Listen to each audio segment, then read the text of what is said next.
نحمدہ و نصلی علی رسولہ الکریم اما بعد 17 ربیع الاول 1443 ہجری 24 اکتوبر 2010 کا آج کا یہ درس اعوذ باللہ من الشیطان الرجیم کی تفسیر پر 8واں درس ہے۔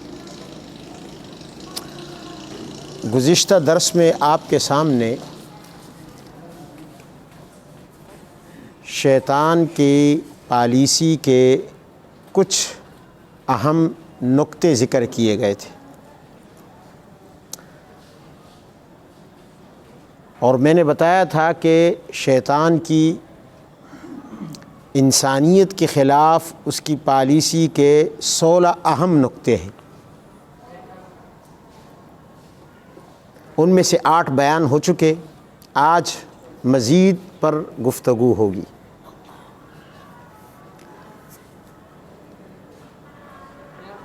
شیطان اپنی پالیسی کے جس 9ویں نقطے کے تحت انسان کو گمراہ کرتا ہے وہ ہے افتراء علی اللہ، یعنی انسانوں کے ذریعے اللہ پر جھوٹ باندھنا۔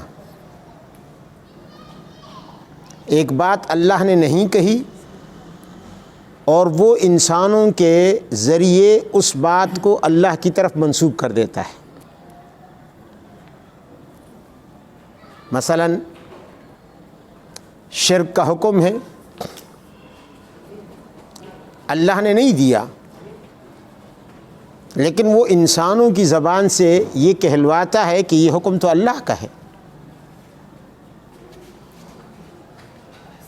آج دنیا عیسائیت اور نصرانیت حضرت عیسیٰ علیہ السلام کو جو اللہ کا بیٹا کہتی ہے، ظاہر ہے ان کا یہ عقیدہ اس بنیاد پر ہے کہ اللہ نے کہا ہے کہ عیسیٰ میرا بیٹا ہے، یا اللہ نے عیسیٰ کو بیٹا بنا لیا ہے، اتخذ اللہ ولدا، اور اللہ تعالیٰ نے ایسا نہیں کیا نہ ایسا کہا، لیکن انسانوں کی زبان سے وہ اللہ پر یہ جھوٹی افتراء باندھ رہا ہے۔ مقصد اللہ اور انسان کے درمیان دشمنی پیدا کرنا ہے کہ اللہ ایسے شخص یا ایسے گروہ کے بارے میں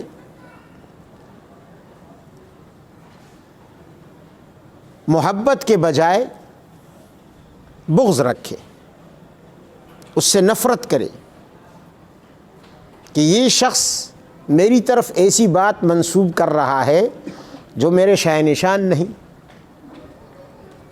وقالوا اتخذ الرحمن ولدا، لوگوں نے کہا کہ رحمان نے بیٹا بنا لیا، تو فرمایا یہ اتنی خطرناک اور اتنی گندی بات ہے کہ تکاد السماوات یتفطرن،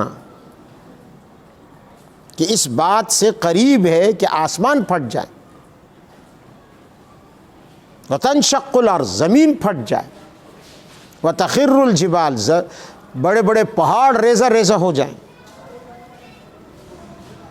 یعنی یہ ایسے اللہ کے غضب کو دعوت دینے والی بات ہے، لیکن اللہ کی طرف منسوب کر دیا لوگوں نے۔ اس کے بعد دوسرا درجہ ہے اسی افتراء کا کہ نبی اور پیغمبر پر جھوٹی بات ان کی طرف منسوب کر دی جائے، نبی کی طرف، پیغمبر کی طرف، نبی علیہ السلام کی طرف، جیسے لوگوں نے جھوٹی حدیثیں بنا لی۔ مقصد کیا ہے شیطان کا کہ یہ امتی اپنے نبی سے کٹ جائیں۔ پھر تیسرا درجہ ہے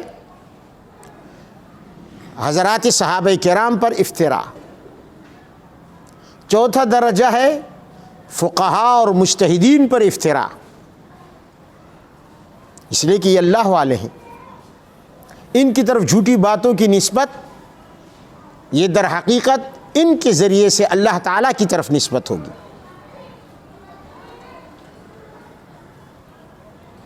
تو شیطان، اب مثلاً یہ بھی قریب میں عید میلاد گزری ہے، تو اب اس میں لوگ ثواب کا عقیدہ رکھیں گے. تو ثواب دینے والا کون ہے؟ ثواب دینے والی ذات اللہ کی ہے.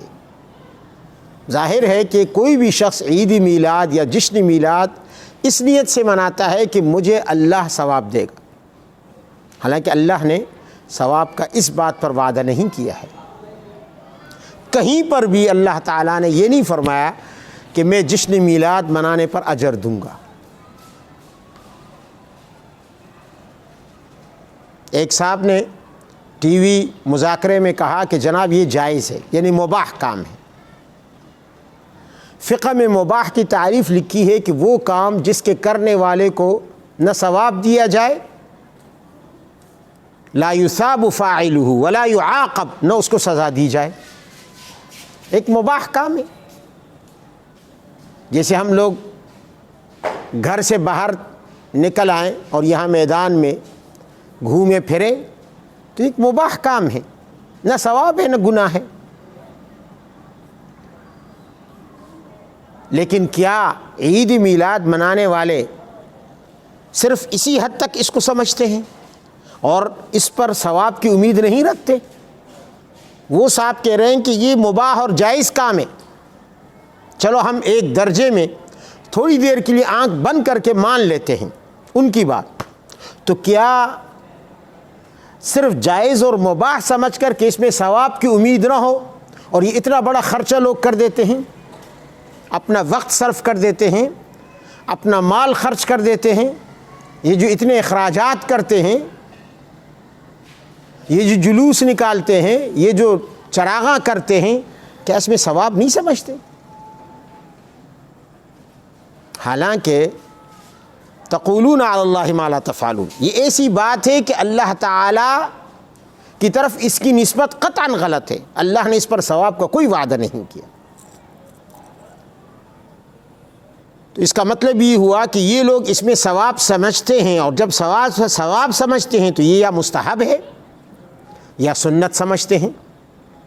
اور مستحب وہ ہے کہ جسے نبی علیہ السلام نے کیا ہو، کبھی چھوڑ دیا ہو، تو اس کے کرنے میں ثواب ہے، نہ کرنے میں گناہ نہیں.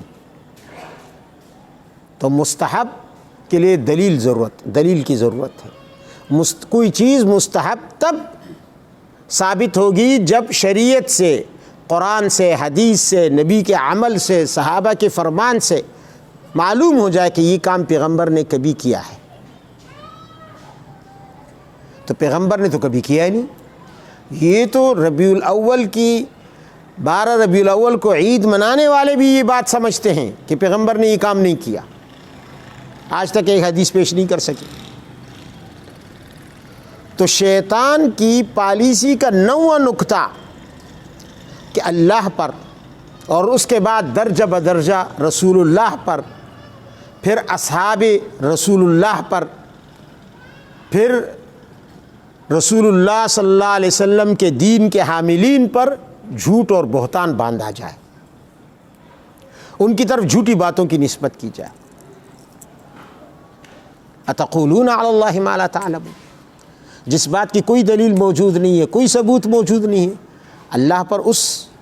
اللہ کی طرف اس بات کی نسبت کی جاتی ہے. شیطان کی اور ابلیس کی پالیسی کا 10واں ایجنڈا وہ ہے انسان کو ایذا دینا، انسان کو تکلیف دینا، اس کو چین سے نہ رہنے دینا، طرح طرح کی بیماریوں میں مبتلا کر دینا، طرح طرح کی اذیتوں میں، پریشانیوں میں، ٹینشنوں میں مبتلا کر دینا. قرآن عظیم میں ہے یتخبطہ الشیطان من المس، شیطان انسان کو چھو کر مخبوط الحواس کر دیتا ہے، اس کے حواس کو بیکار کر دیتا ہے. حضرت ایوب علیہ السلام پر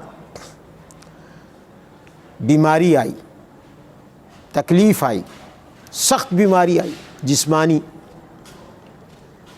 اب اس بیماری کی کیا حقیقت تھی تو اللہ کو معلوم ہے، قرآن و حدیث میں اس کی تفصیلات نہیں ہے، لیکن تھی بیماری سخت. اس بیماری کے لیے ایوب علیہ السلام نے کیا فرمایا؟ وَاذْكُرْ عَبْدَنَا ایوب اذ نادى ربه انی مسنی الشیطان بنصب وعذاب. فرمایا ایوب علیہ السلام نے کہ یا اللہ مجھے شیطان نے تکلیف پہنچائی ہے. بیماری کی نسبت شیطان کی طرف کر کے یہ بتا دیا کہ یہ شیطان کی کارستانی. اب پیغمبر ہیں لیکن شیطان نے ان کو بھی چین سے نہیں رہنے دیا، انہیں بھی تکلیف میں مبتلا کیا اور ان کے جسم میں بیماریاں داخل کر دی، سخت سے سخت بیماریاں. معلوم ہوا کہ یہ شیطانی اثر تھا. ایوب علیہ السلام خود کہہ رہے ہیں انی مسنی الشیطان، مجھے شیطان نے چھوا ہے، اس نے ہی تکلیف دی ہے، اس عذاب میں اس نے مبتلا کیا ہے. معلوم ہوا کہ انسان میں بیماریاں شیطان کے اثر سے بھی آتی ہیں، کیونکہ حدیث میں آتا ہے ان الشیطان یجری من الانسان مجری الدم. انسان کے اندر شیطان اس طرح دوڑتا ہے جیسے خون رگوں میں دوڑتا ہے، کہیں پر بھی کچھ کر دے. اور نبی کریم صلی اللہ علیہ وسلم نے ایک وبا کے بارے میں فرمایا. طاعون ایک وبا ہے، جیسے آج کل کرونا ایک وبا ہے، اور وبا اس بیماری کو کہتے ہیں جو عام ہو جائے، ایک سے دوسرے کو لگے، دوسرے سے تیسرے کو لگے، تیسرے سے چوتھے کو لگے، اور اس طرح گاؤں کے گاؤں، شہر کے شہر اس کی لپیٹ میں آ جائیں. ایسی بیماری کو وبا کہا جاتا ہے. ظاہری اسباب بھی ہو سکتے ہیں، ایسا نہیں، شریعت انکار نہیں کرتی، ایک چیز کے لیے کئی اسباب ہو سکتے ہیں. طاعون ایک وبا ہے، ظاہری اسباب چوہوں کی وجہ سے ہو سکتی ہے یہ وبا، شریعت اس سے انکار نہیں کرتی. لیکن اس کا ایک اور ایسا سبب جس تک انسان کی عقل رہنمائی نہیں کر سکتی، انسان کی عقل نہیں پہنچ سکتی، شریعت نے وہ چھپا ہوا سبب بھی بتا دیا. اب طاعون یہ گلٹی ہوتی ہے، جسم میں نکلتی ہے، پہلے سرخ، اور اس کے بعد انسان کا جسم جو ہے بالآخر موت کا شکار ہو جاتا ہے سخت تکلیف کی وجہ سے. اور صحابہ کرام کے دور میں، تابعین کے دور میں کئی مرتبہ طاعون آئے، طاعون کی وبا آئی. طاعون امواس ایک مشہور ہے، طاعون فتیات ایک مشہور ہے، اس میں خواتین بہت بڑی تعداد میں دنیا سے گئی. امواس کے طاعون میں، امواس ایک جگہ کا نام ہے شام کے علاقے میں، بہت بڑی تعداد صحابہ کرام کی اس میں شہید ہوئی، بڑے بڑے صحابہ اس میں گئے، ایک وبا پھیل گئی. اور بھی کئی طاعون گزرے ہیں. پلیگ کی بیماری، انگلش میں اسے پلیگ کہتے ہیں. اب یہ طاعون کیا ہے؟ نبی کریم صلی اللہ علیہ وسلم نے اس کا وہ چھپا ہوا سبب بتلا دیا. فرمایا الطاعون وخز اعدائکم من الجن. طاعون کیا ہے؟ فرمایا جنات میں جو شیاطین ہیں سرکش، تمہارے دشمن، ہمارے دشمن تو شیطان ہی ہے نا، ان شیطان لکم عدو، تمام جنات تو ہمارے دشمن نہیں ہیں. جو شیاطین ہیں ان میں کفار ہیں، اور جو شیطان کی لشکر کا حصہ ہیں، شیطان کی فوج کے سپاہی ہیں، اور شیطان ان کا کمانڈر ان چیف اور سپہ سالار ہے، ان کا آرمی چیف ہے. فرمایا یہ ان شیاطین کا ٹھونگا ہے. ان میں سے کوئی بھی شیطان انسان کو طاعون کا ٹھونگا لگا دیتا ہے، گویا ٹیکا لگا دیتا ہے، وقت ٹیکا لگا دیتا ہے. فرمایا پریشان ہونے کی ضرورت نہیں ہے تو خطرناک بیماری، لیکن وہی لکم شہادہ. فرمایا کہ یہ وبا اے مسلمانوں تمہارے لیے شہادت کی موت ہے، اس میں اگر کوئی شخص مرے گا اس کو اللہ تعالی شہید کا مرتبہ دے گا. بڑے بڑے صحابہ اس میں گئے تو ان کو اللہ نے میدان جہاد کی شہادت کے بجائے اس طرح تعاون کی شہادت عطا فرمائی. وہی لکم شہادہ. تو یہ شیطان کی کارستانی ہے، شیطان کا اثر ہے کہ وہ چاہتا یہ ہے کہ یہ انسان چین میں نہ رہے، اس کو طرح طرح کی بیماریاں لگا دی جائے. عین ممکن ہے کہ کورونا بھی شیطان ہی کا اثر ہو. اور غور کرنے سے جب ہم غور کرتے ہیں تو ہمیں لگتا بھی یہی ہے کہ یہ کوئی شیطانی وبا ہے، آنن فانن پوری دنیا میں پھیل گئی. حالانکہ دنیا کے کتنے ملکوں نے اپنے آپ کو پیک کر لیا، نہ کسی کو باہر جانے دیا، نہ کسی کو باہر سے آنے دیا، اس کے باوجود وبا وہاں تک پہنچ گئی. تو کوئی لے کر گیا ہے نا. اب وہ انسان تو نہیں تھے، ان پر تو پابندی لگ گئی، پھر وہ وبا وہاں تک کیسے پہنچی؟ تو اللہ کے نبی نے فرمایا فَإِنَّهَا وَخْزُ أَعْدَائِكُمْ مِنَ الْجِنِّ. یہ شیطان کی کارستانی ہے نا. جس طرح طاعون کو وہ پھیلاتا ہے ایک معاشرے میں، ایک شہر میں، ایک علاقے میں، اسی طرح وہ کسی اور وبا کو بھی پھیلا سکتا ہے. اور یہ اس کا ایجنڈا ہے کہ وہ انسانوں کو، اور بالخصوص وہ تو تمام انسانوں کا دشمن ہے، اس میں مسلمان کافر کی تمیز نہیں ہے. ایسا نہیں ہے کہ وہ کافروں کا خیر خواہ ہے، ان کو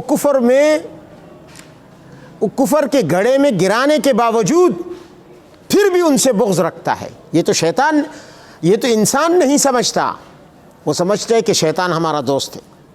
انسانوں میں ایک فرقہ ہے وہ شیطان کی عبادت کرتا ہے، آج بھی موجود ہے. اگر آپ معلومات کریں اس بارے میں تو آپ کو اس فرقے کے بارے میں باقاعدہ معلومات حاصل ہو جائیں گی کہ جن کا کام کیا ہے، شیطان کی عبادت. ایسے بے وقوف اور احمق ہوں گے دنیا میں. وہ باوجود اس کے کہ ان کو اس نے گمراہ کیا، اور یہ انسان پھر بھی اس کی تعظیم کرتے ہیں، اس کی عبادت کرتے ہیں. باقاعدہ شیطان کے پجاری ایک فرقہ ہے. اور قرآن عظیم میں ہے الم اعہد الیکم یا بنی آدم اللہ تعبدوا الشیطان. اے آدم کے بچوں، ہم نے تمہیں حکم نہیں دیا تھا اللہ تعبدوا الشیطان کہ شیطان کی عبادت نہ کرنا، انہ لکم عدو مبین، وہ تو تمہارا کھلا دشمن ہے. مہربان رحمان کو چھوڑ کر دشمن شیطان کو اپنا معبود بنا لینا، یہ انسان کی کتنی بڑی حماقت ہے. جبکہ گمراہ کرنے کے بعد بھی وہ انسان کو تکلیفیں دینے میں مشغول رہتا ہے، لگا رہتا ہے. طرح طرح کی بیماریاں. اب یہ کرونا صرف مسلمانوں پر تو نہیں ہے، یہ تو چین سے شروع ہوئی جو کہ کمیونسٹ ملک ہے، اور پوری دنیا میں پھیلی. امریکہ تک گئی، برطانیہ تک گئی. اب امریکہ دنیا سے کتنا دور ہے؟ یہ اس وبا کو وہاں کون لے گیا؟ چین کہاں ہے؟ مشرقی بعید کا ملک ہے. اور امریکہ کہاں ہے؟ مغربی بعید کا ملک ہے. لیکن اس کے باوجود آنن فانن یہ دنیا، پوری دنیا بلا استثناء کسی ملک کے اس وبا کا شکار ہو گئی. تو یہ شیطان کا یہ 10واں ایجنڈا ہے کہ انسان کو اذیت میں مبتلا کرے، مطلقاً انسان کو. اس میں مؤمن اور کافر کی تخصیص نہیں ہے. شیطان کی پالیسی کا 11واں ایجنڈا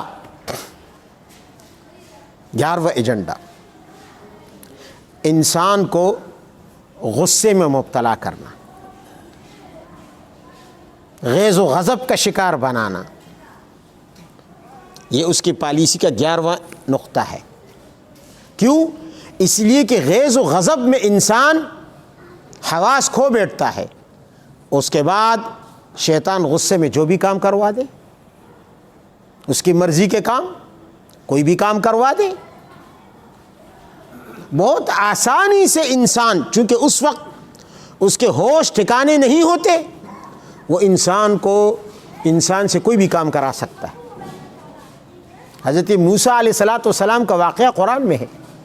اللہ کے نبی ہیں، معصوم ہیں، گناہوں سے پاک ہیں، لیکن قرآن عظیم میں ہے کہ ایک اسرائیلی اور ایک قبطی کا جھگڑا ہوا، تو موسیٰ علیہ السلام جب وہاں آئے تو اس اسرائیلی نے موسیٰ علیہ السلام سے مدد مانگی کہ جی مجھے مار رہا ہے۔ حضرت موسیٰ علیہ السلام غصے میں آ گئے۔ اب یہ غصہ، جب غصے میں آئے تو ایک مکہ مارا، فَوَكَزَهُ مُوسَى فَقَضَى عَلَيْهِ، ادھر ہی کلٹی ہو گیا، پھر اس قبطی میں جان نہیں تھی، ایک دم کلٹی ہو گیا۔ موسیٰ علیہ السلام پریشان ہو گئے۔ غصہ جب ٹھنڈا ہوا تو کیا فرمایا؟ هَذَا مِنْ عَمَلِ الشَّيْطَانِ، اوہو، غصے میں شیطان نے مجھ سے کروا دیا، میں سمجھ نہ سکا، اپنے آپ پر قابو نہ رکھ سکا۔ هَذَا مِنْ عَمَلِ الشَّيْطَانِ، قرآن عظیم کے الفاظ۔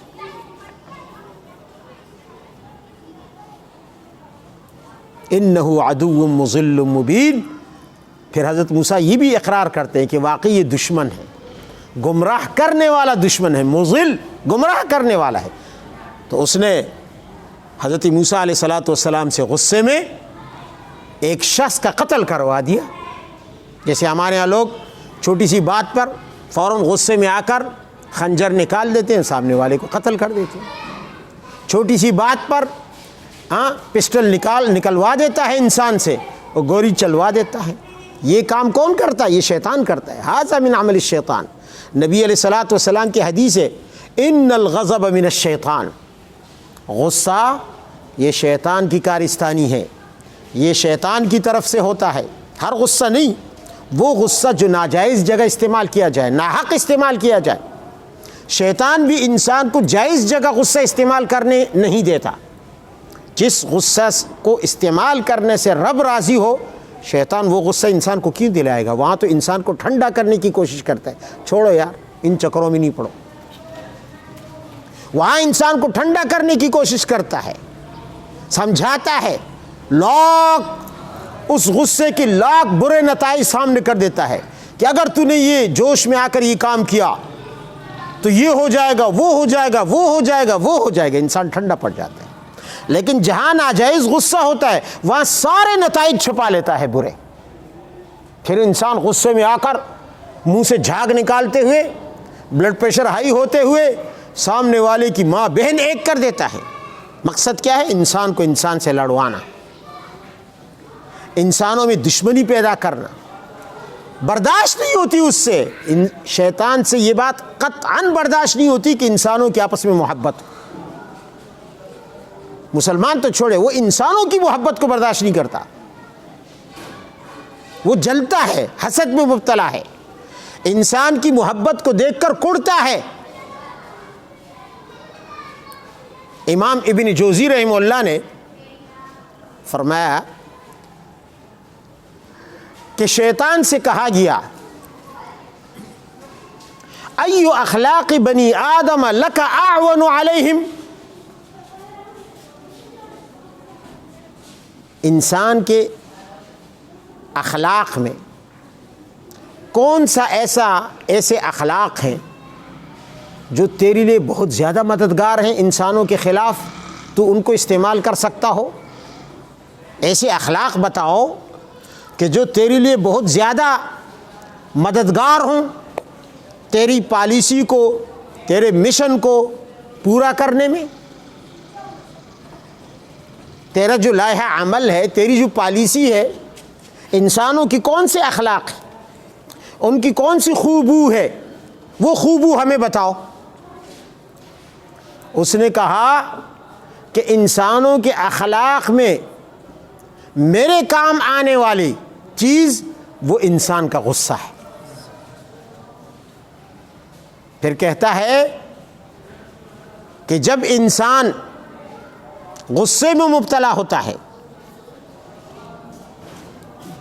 تو ہم انسان کو اس طرح کھلونا بنا دیتے ہیں اور اس کے ساتھ کھیلتے ہیں غصے میں۔ جب وہ غصے میں ہوتا ہے، اپنے آپے سے باہر ہو جاتا ہے، پھر ہم اس کے ساتھ کھیلتے ہیں جیسے بچے گیند کے ساتھ کھیلتے ہیں۔ فٹ بال کے ساتھ کھیلتے ہیں. اب فٹ بال کے ساتھ وہ کیسے کھیلتے ہیں؟ کبھی ادھر مارا لات سے، کبھی ادھر مارا لات سے، کبھی ایک شخص کے پاؤں کے نیچے ٹھوکر کھا رہا ہے، کبھی دوسرے کے پاؤں کے نیچے ٹھوکر کھا رہا ہے، ذلیل ہو رہا ہے. اسی طرح وہ کہتا ہے کہ جب وہ غصے میں آ جاتا ہے اس وقت ہمارے لیے اس کو شکار کرنا بہت آسان ہوتا ہے، پکڑنا بہت آسان ہوتا ہے. پھر ہم اس کے ساتھ اس طرح کھیلتے ہیں اور اسی طرح اس کو لاتیں مار مار کر، ٹھوکریں دے دے کر اس کو ذلیل کرتے رہتے ہیں، جیسے بچے گیند کے ساتھ کھیل کر اسے لاتیں مار مار کر ٹھوکریں دیتے رہتے ہیں اور ذلیل کرتے رہتے ہیں. وہ ہمارے ہاتھوں میں کھلونا بن جاتا ہے. امام ابن جوزی نے یہ بات ذکر کی. تو شیطان کی پالیسی کا 11واں مرکزی ایجنڈا اور نقطہ وہ انسان کا غصہ ہے، کہ اس کو غصے میں لایا جائے، اس کو غصے میں مبتلا کیا جائے. 2 آدمی آپس میں لڑنے لگے، 2 آدمی آپس میں لڑنے لگے، خوب ایک دوسرے کو برا بھلا کہہ رہے ہیں، گالیاں دے رہے ہیں. نبی علیہ السلام نے دیکھا اور ایک آدمی کچھ بہت ہی زیادہ غصے میں تھا، بہت ہی زیادہ غصے میں تھا، لگا رہا. نبی علیہ السلام تماشا کرتے رہے. پھر فرمایا میں ایک ایسا کلمہ جانتا ہوں، ایک ایسی بات جانتا ہوں کہ اگر یہ شخص اس وقت زبان سے نکال دے تو اس کی تاثیر یہ ہے کہ اس کا غصہ فوراً ٹھنڈا ہو جائے. غصے کی آگ پر وہ پانی کا کام کرے گا، اس کو فوراً ٹھنڈا کر دے گا. صحابہ نے پوچھا کون سا کلمہ؟ فرمایا اعوذ باللہ من الشیطان الرجیم. وہ آدمی دوڑا گیا اور اس کو کہا کہ بھائی صاحب جلدی سے اعوذ باللہ من الشیطان الرجیم پڑھ لو تاکہ تمہارا غصہ ٹھنڈا ہو جائے. وہ غصے میں تھا. چھوڑو میں کوئی پاگل تھوڑی ہوں، مجھ پر جنات نے تھوڑی قبضہ کیا ہے کہ میں اعوذ باللہ من الشیطان الرجیم پڑھوں. غصے کی وجہ سے وہ اعوذ باللہ سے بھی محروم رہا، جو نبی علیہ الصلاۃ والسلام کا بتایا ہوا نسخہ تھا. یہ ہے غصے کی نحوست. ایک غصہ وہ ہے جو اللہ کے لیے ہو، لیکن میں نے کہا کہ وہ شیطان ہرگز اس کو برداشت نہیں کرتا، اس میں آنے ہی نہیں دیتا، کوشش کرتا ہے کہ وہ غصہ رک جائے. شیطان کے ایجنڈے کا 12واں نقطہ وہ ہے خواتین، عورتوں کا باہر نکالنا، میرا جسم میری مرضی کے ان سے نعرے لگوانا. اور یہ تو شیطان کی پالیسی کا ایک اہم جز ہے، ایک اہم نقطہ ہے. ایک حدیث ہے اگرچہ اس میں ضعف ہے، نبی علیہ السلام نے فرمایا النساء حبائل الشیطان، یہ عورتیں شیطان کے پھندے ہیں، جال ہیں. جس طرح شکاری جال کے ذریعے شکار پکڑتا ہے، اسی طرح عورتوں کے ذریعے شیطان بھی مردوں کا شکار کرتا ہے، اور مردوں کے ذریعے عورتوں کا شکار، دونوں کو شکار کر لیتا ہے. ظاہر وہ عورتوں کا بھی دشمن ہے، وہ نہ عورتوں کا دوست ہے نہ مردوں کا دوست ہے. نبی علیہ الصلاۃ والسلام نے فرمایا المرأۃ اذا خرجت من بیتہا استشرفہا الشیطان، جب عورت اور خاص طور پر بے پردہ عورت جب گھر سے باہر نکلتی ہے تو شیطان جھانکنے لگ جاتا ہے، اسے امید پیدا ہو جاتی ہے کہ اب یہ جال زبردست جال ہے، اس کے ذریعے لوگ پھنسیں گے، اس کے ذریعے لوگوں کو میں شکار کروں گا، اس کے ذریعے میں لوگوں کو پھانسوں گا. یہی وجہ ہے کہ شریعت نے شیطان کے اس شکار کو ناکام کرنے کے لیے عورتوں کو حکم دیا ہے کہ وہ پردہ اختیار کریں، وہ اجنبی مردوں سے میٹھی زبان میں بات نہ کریں، وہ اجنبی مردوں سے مصافحہ بھی نہ کریں. نبی علیہ السلام نے فرمایا انی لا اصافح النساء، میں عورتوں سے ہاتھ نہیں ملاتا. کیوں؟ اور صحابہ کہتے واللہ ما مست ید رسول اللہ صلی اللہ علیہ وسلم ید امرأۃ قط، نبی علیہ الصلوۃ والسلام نے زندگی بھر کسی اجنبی کے عورت کے ہاتھ کو ہاتھ تک نہیں لگایا ہے۔ اس سے فتنے پھیلتے ہیں۔ تو نبی تو پاک ہے، نبی پاک ہے، نبی علیہ السلام کی شان تو بہت اونچی ہے۔ انبیاء میں ایک نبی ہے حضرت یوسف علیہ السلام، کس طریقے سے عورت نے ان کو اپنے جال میں پھانسنے کی کوشش کی۔ نبی تھے نا تبھی تو بچ گئے، کوئی اور ہوتا بچ کے دکھاتا؟ نبی تھے اس لیے بچ گئے۔ تو جب نبی اتنی احتیاط کرتا ہو تو پھر غیر نبی کو کتنی احتیاط کرنی چاہیے؟ اب یہ ایک سوال ہے۔ محترم غامدی صاحب کہتے ہیں کہ نہیں، یہ تو نبی علیہ السلام نے اپنی بات کی ہے اور اجنبی عورتوں سے مصافحہ کرنے سے منع نہیں کیا، لہذا نبی علیہ السلام ہاتھ نہیں ملایا کرتے تھے، تو کیا بات ہوگی؟ امت عام لوگ، ہم لوگ ملا سکتے ہیں؟ اچھا، نبی علیہ السلام تو احتیاط کریں، باوجود پاک دامن ہونے کے، باوجود معصوم ہونے کے، باوجود اللہ تعالیٰ کی مدد ہر وقت ساتھ ہونے کے، اور ہم میں سے ہمیں کون سی خصوصیت حاصل ہے؟ پھر تو اللہ تعالیٰ نے گلے ملنے سے بھی منع نہیں کیا، تو گلے ملنے سے بھی منع نہیں کیا، یہ کوئی دلیل ہے؟ تو میں عرض یہ کر رہا تھا، حضرت حسان ابن عطیہ فرماتے ہیں کہ جس امت پر بھی فتنہ آیا ہے الا من قبل نسائہم، حضرت حسان ابن عطیہ فرماتے ہیں جس امت پر بھی فتنہ آیا ہے تو عورتوں کی طرف سے آیا ہے، عورتوں کی وجہ سے آیا ہے، عورتوں نے انسانوں کو تباہ کر دیا۔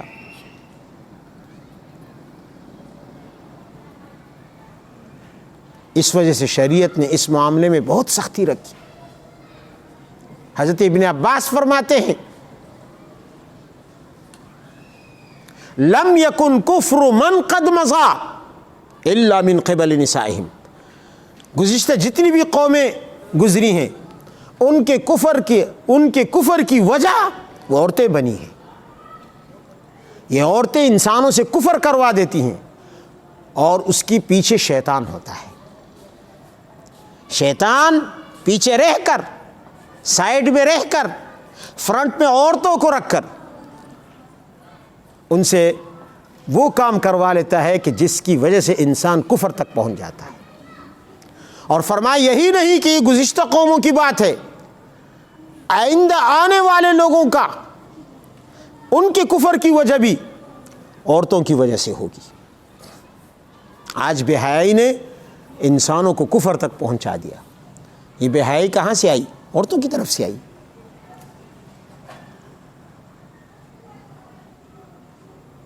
تو میں عرض یہ کر رہا تھا کہ یہ شیطان کی گمراہی کا کون سا 12واں نقطہ ہے اس کی پالیسی کا؟ شیطان کی پالیسی کا 13واں نقطہ وہ ہے میاں بیوی میں جدائی ڈالنا، تفریق بین المرء و زوجہ۔ قرآن عظیم میں ہے کہ شیطان کیا کرتے ہیں؟ یفرقون بہ بین المرء و زوجہ، جادو ٹونوں کے ذریعے میاں بیوی میں جدائی ڈالتے ہیں۔ شیطان، حدیث میں آتا ہے کہ شیطان سمندر کے اوپر اپنا تخت بچھا کر اس پر بیٹھ جاتا ہے، اپنے تمام چیلوں کو بلا لیتا ہے، پھر انہیں ڈیوٹیاں دیتا ہے، جاؤ آج انسانوں کو ہر ایک تم میں سے ان کے پیچھے لگ جائے، انہیں گمراہ کرے، اور شام کو میں کارکردگی سنوں گا، جس نے اچھی کارکردگی دکھائی ہوگی اسے میں اپنا قرب بخشوں گا، اسے انعام دوں گا۔ یہ چلے جاتے ہیں، دن بھر کی کارکردگی شام کو شیطان کو سنانے کے لیے پھر پہنچ جاتے ہیں اس کی خدمت میں۔ ہاں بھائی تم نے کیا کیا؟ جی میں نے فلاں بندے سے چوری کروائی، تم نے کیا کیا؟ میں نے بدکاری کروائی۔ تم نے کیا کیا؟ اچھا ٹھیک ہے کیا۔ تم نے کیا کیا؟ میں نے فلاں کو شراب پلوائی، اسے پلائی، ٹھیک ہے کیا ہے۔ پوچھتے پوچھتے ایک سے پوچھتا ہے تو نے کیا کیا؟ وہ کہتا ہے میں نے میاں بیوی میں جدائی کروائی، ان دونوں میں جھگڑا کروایا۔ شیطان اسے گلے لگاتا ہے، تو ہے میرا سچا جانشین، تو ہے میرا سچا سپاہی، تو ہے شاباش کا مستحق، اصل کام تو نے کیا ہے۔ اس لیے کہ جب میاں بیوی میں لڑائی ہوگی تو یہ دو انسانوں کی لڑائی نہیں ہے، یہ دو خاندانوں کی لڑائی نہیں ہے، یہ دو قوموں اور دو قبیلوں کی لڑائی ہے۔ شیطان کا فتنہ کہاں تک پھیل جائے گا؟ شیطان نہیں چاہتا، جیسے میں نے شروع میں کہا، کہ انسان آپس میں محبت سے رہیں۔ وہ میاں بیوی کے تعلق کو بھی برداشت نہیں کرتا،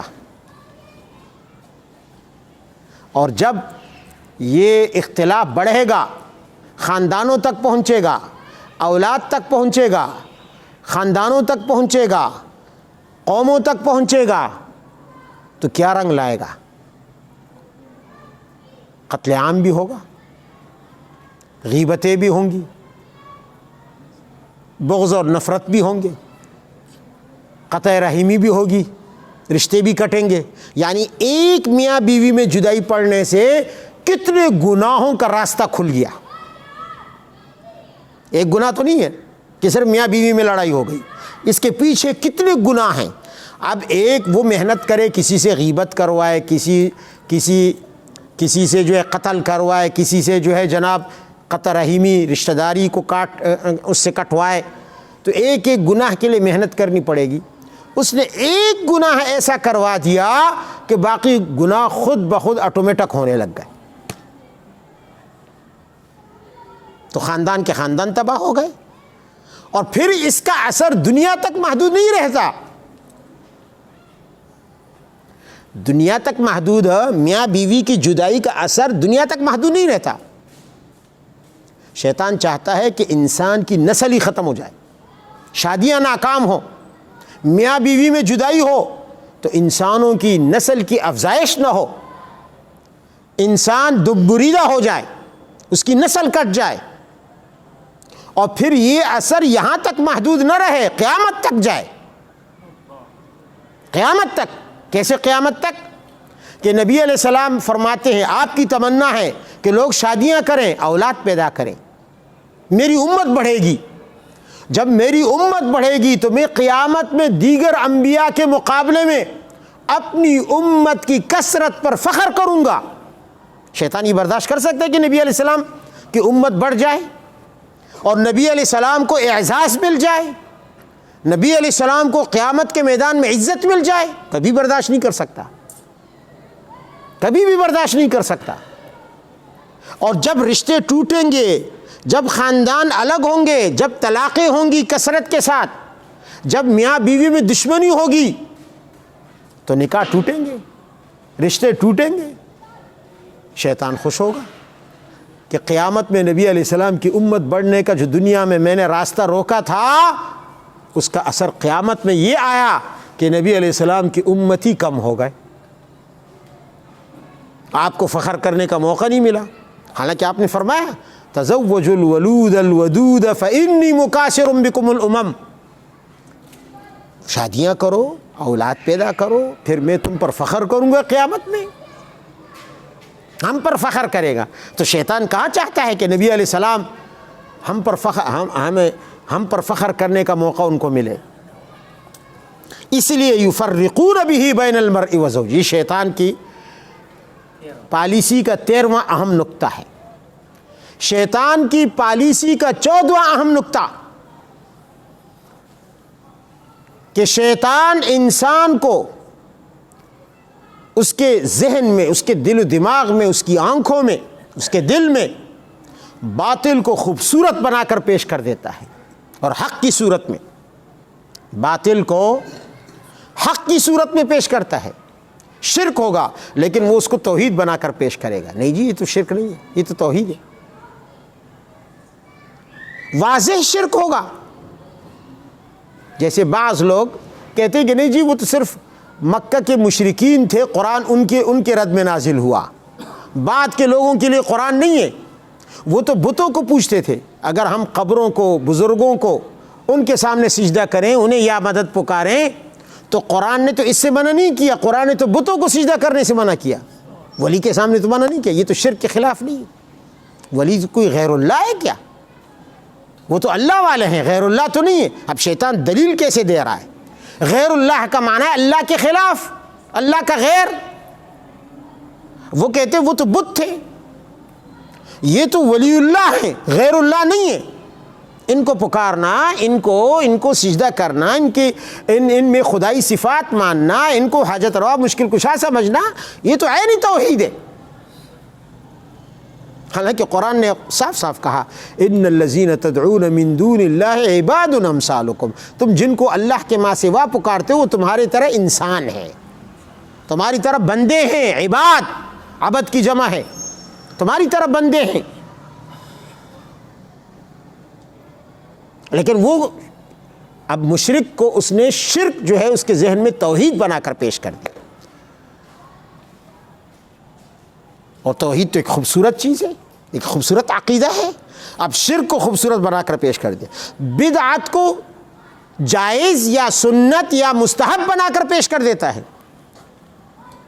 آپ کسی بدعتی سے کہیں کہ اذان سے پہلے درود مت کہو, درود تو منکر ہے درود کا, یہ تو درود کا منکر. ابے بھائی درود کا منکر نہیں, درود پڑھو لیکن نبی کے طریقے پر. لیکن اس نبی نے حضرت بلال نے آپ کے دور میں, نبی علیہ السلام کے دور میں اذان دی, تو نبی نے تو بلال کو نہیں کہا کہ تو پہلے الصلاۃ والسلام پڑھ, کوئی مائی کا لال ثابت کر دے. نبی کے دور میں عبداللہ ابن ام مکتوم نے اذان دی, کوئی ثابت کر دے کہ نبی نے کہا ہو کہ الصلاۃ والسلام پڑھو. کیا وہ درود کے منکر تھے؟ نبی کے دور میں حضرت ابو محذورہ رضی اللہ تعالیٰ عنہ نے اذان دی, کوئی ثابت کر دے کہ انہوں نے اذان سے پہلے درود کہا ہو, صلاۃ والسلام علیک یا رسول اللہ پڑھا ہو, اذان میں اضافہ کیا ہو. تو کیا وہ درود کے منکر تھے؟ وہ صحابہ کرام اور خود نبی علیہ السلام جنہوں نے یہ مسئلہ امت کو نہیں بتایا, چھپا کے رکھا, العیاذ باللہ, استغفر اللہ, اور تمہیں معلوم ہو گیا, کیا تم پر جبرائیل آئے؟ تو بدعت کو پھر آپ دیکھیں جشن میلاد کو کس طرح نبی کی ولادت کا ذکر, نبی کی ولادت کا ذکر, نبی کی تعریف, نبی کی صفت, نبی کی مدح. اب دیکھو کس ذریعے سے کس طرح اس بدعت سیئہ کو خوبصورت بنا کے پیش کر رہا ہے.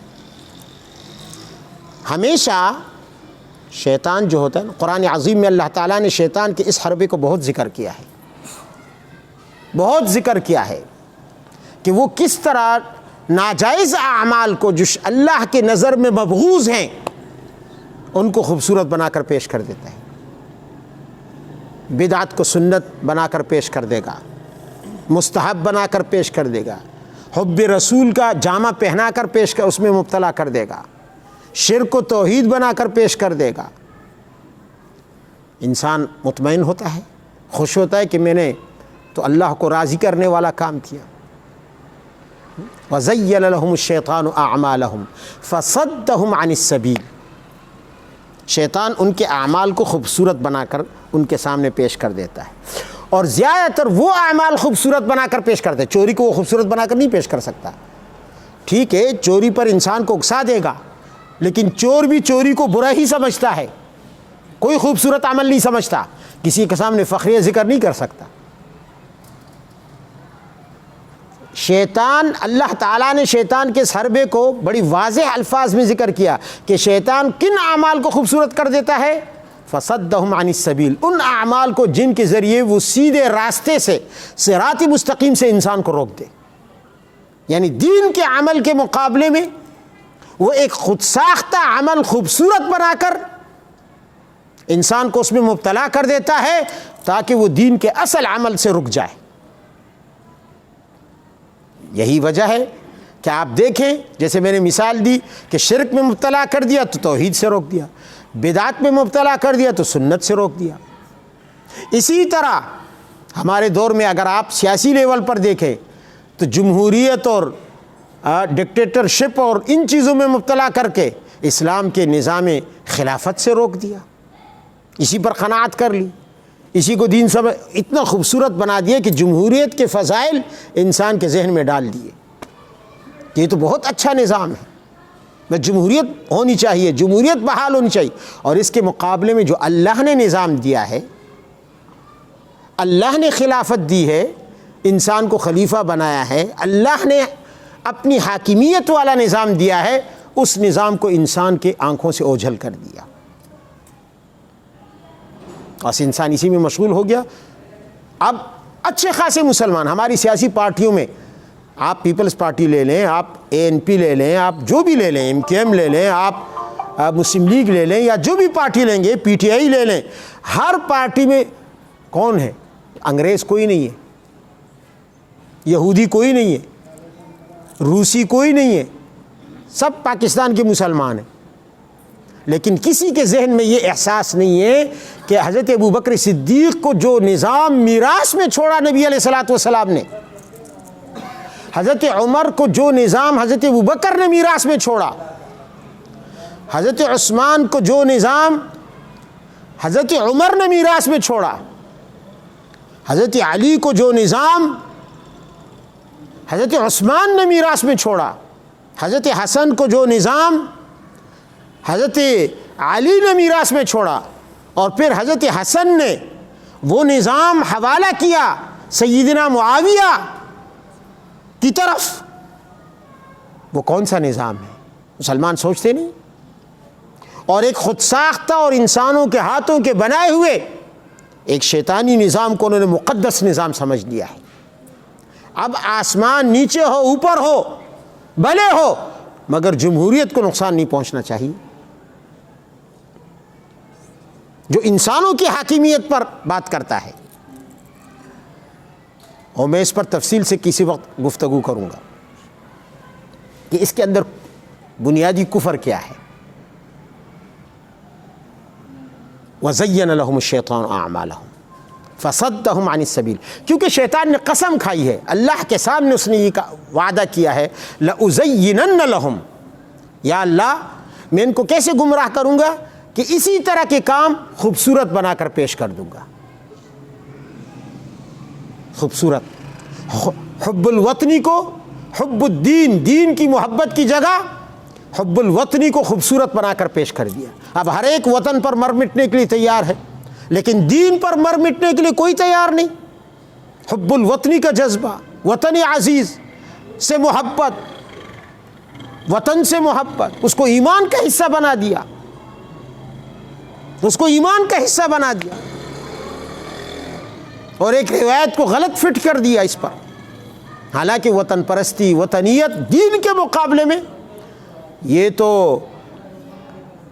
ڈاکٹر اقبال نے کہا کہ ان تازہ خداؤں میں سب سے بڑا وطن ہے، جو پیرہن ہے اس کا وہ مذہب کا کفن ہے۔ اس نے تو وطنیت کو دین کا کفن کہا کہ دین کو وطن پرستی میں ان تازہ خداؤں میں سب سے بڑا وطن ہے، جو پیرہن ہے اس کا وہ مذہب کا کفن ہے۔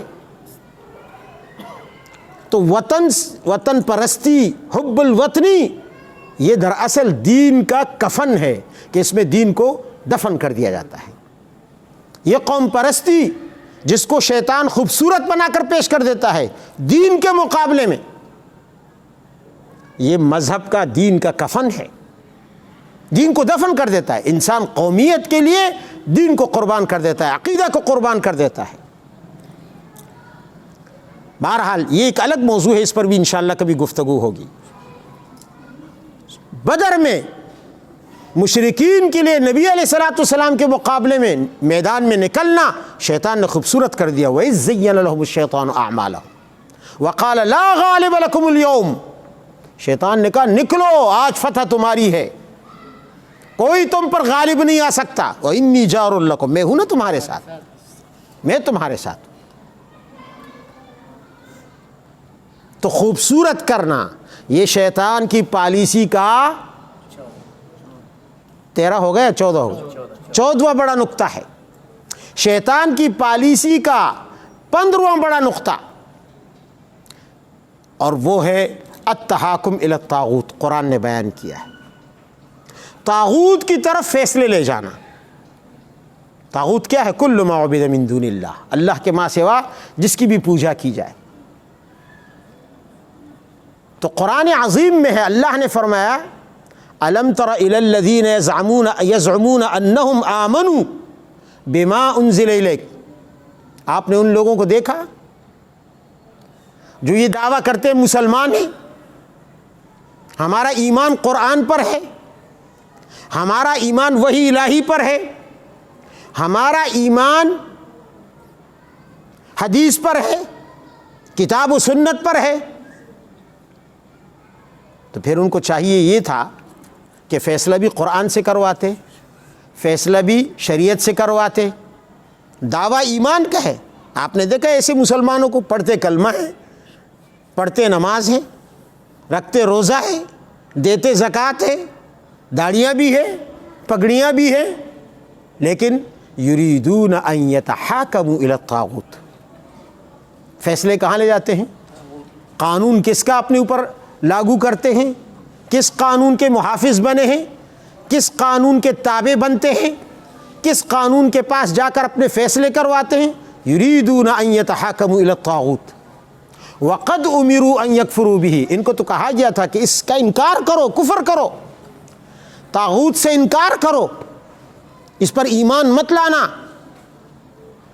مسلمان ہے، اسی طاغوتی نظام کا محافظ ہے، سپاہی ہے، وہ سمجھتا یہ کہ میں تو قانون کا محافظ ہوں۔ کیا کہتے ہیں؟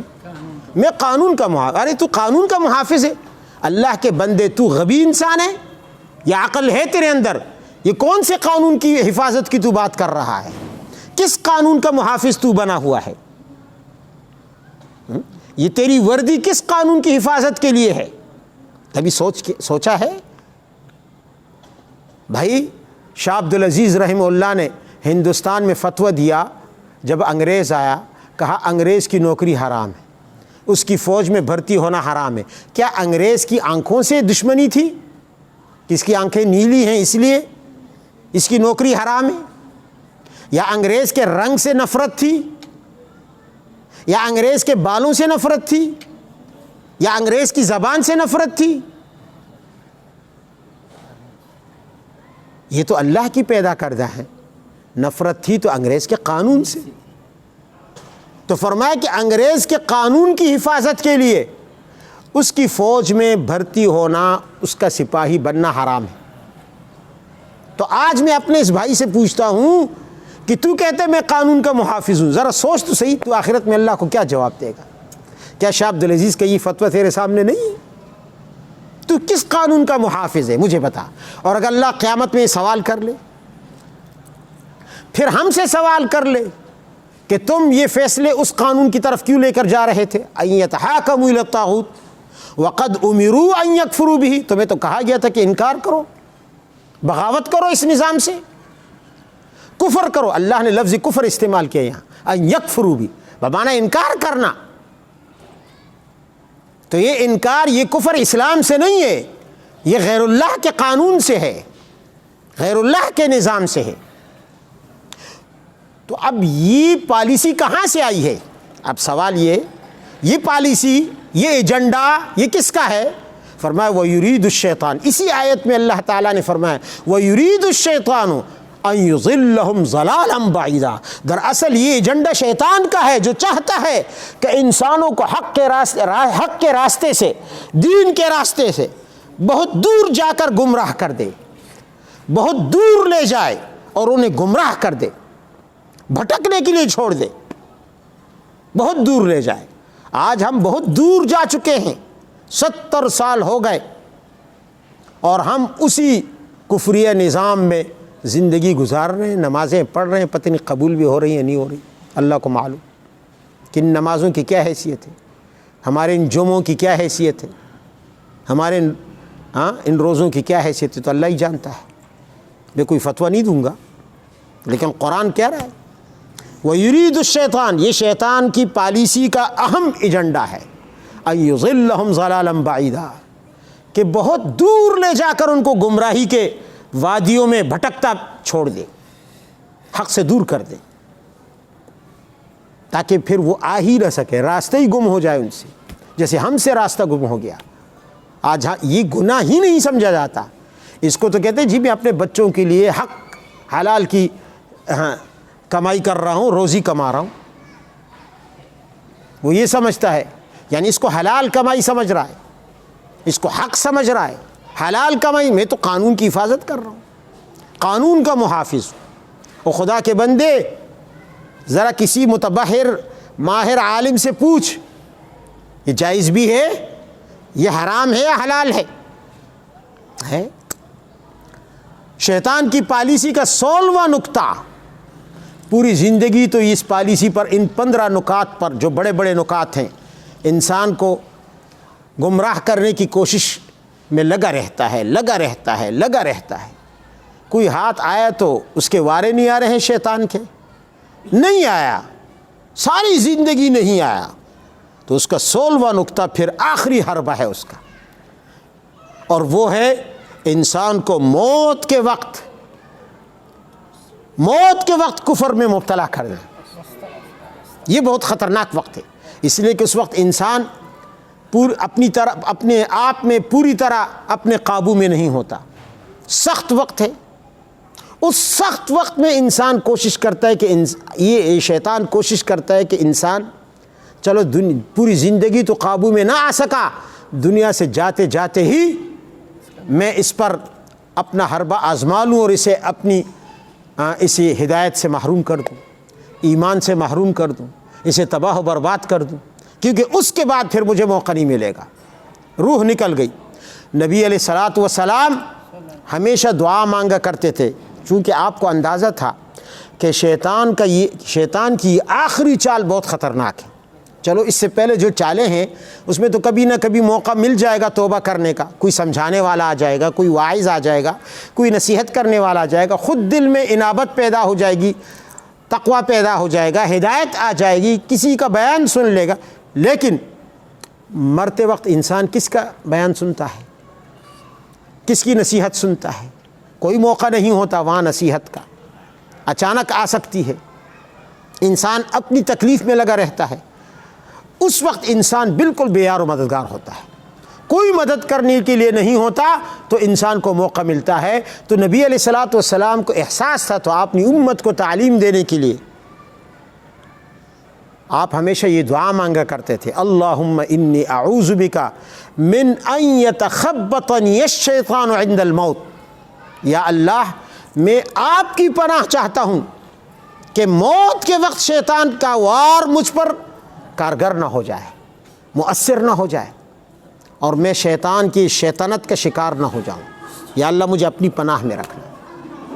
اس لیے اللہ تعالیٰ نے شیطان کی ان تمام تدابیر سے بچنے کے لیے ایک طرف یہ دعائیں دی ہیں جو نبی علیہ السلام نے ہمیں پناہ والی دعائیں سکھائی ہیں، اور دوسری طرف رب العالمین نے ہمیں یہ کلمہ عطا فرمایا ہے کہ پڑھتے رہا کرو اعوذ باللہ من الشیطان الرجیم، وآخر دعوانا ان الحمد للہ رب العالمین۔